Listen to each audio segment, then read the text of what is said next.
অবশেষে হাওড়ে দেখা মিলল রোদের। ধান শুকাতে ব্যস্ত সময় পার করছেন কৃষক। সুনামগঞ্জের দেখার হাওড় থেকে বিস্তারিত জানাচ্ছেন সহকর্মী হিমাদ্রি শেখর ভদ্র। হিমাদ্রি,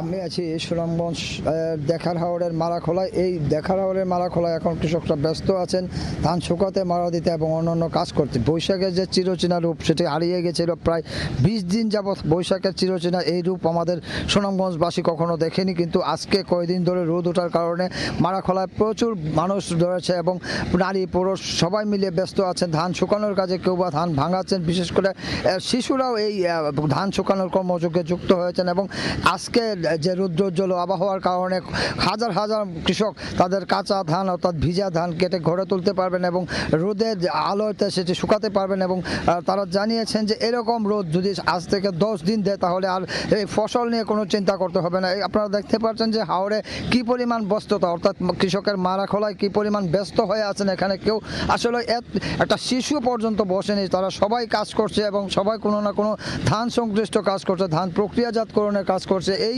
চিত্রটি বিগত 20 দিন যাবৎ হাওড়ে দেখা যায়নি, কারণ 20 দিন যাবৎ হাওড়ে দুর্যোগ ছিল, বজ্রপাত ছিল, শিলাবৃষ্টি ছিল, টানা বর্ষণ ছিল। এই সমস্ত কারণে এই যে মারাখোলাগুলি ছিল জনশূন্য। আজকে দেখতে পাচ্ছেন যে এই মারাখোলায় প্রচুর মানুষের সমাগম এবং প্রত্যেকের পরিবারের নারী পুরুষ শিশু সবাই এসেছে এখানে ধান শুকাতে, মারাইয়ের কাজ করতে। এবং হাওড় এলাকার এই যে চিরচেনা রূপটা, অর্থাৎ বৈশাখের যে চিরচেনা রূপটা, এটা 20 দিন যাবৎ অনুপস্থিত ছিল এবং সেই অনুপস্থিত রূপটাই আজকে ফিরে এসেছে এবং মানুষ পেয়েছে স্বস্তি, মানুষ পেয়েছে আশার আলো এবং মানুষ পেয়েছে তাদের গোলায় ধান, তাদের ক্ষেতের ধান গোলায় তোলার নিশ্চয়তা। তো এই ছিল সুনামগঞ্জের দেখার হাওড়ের মারাখোলা থেকে ধান শুকানোর সবশেষ খবর।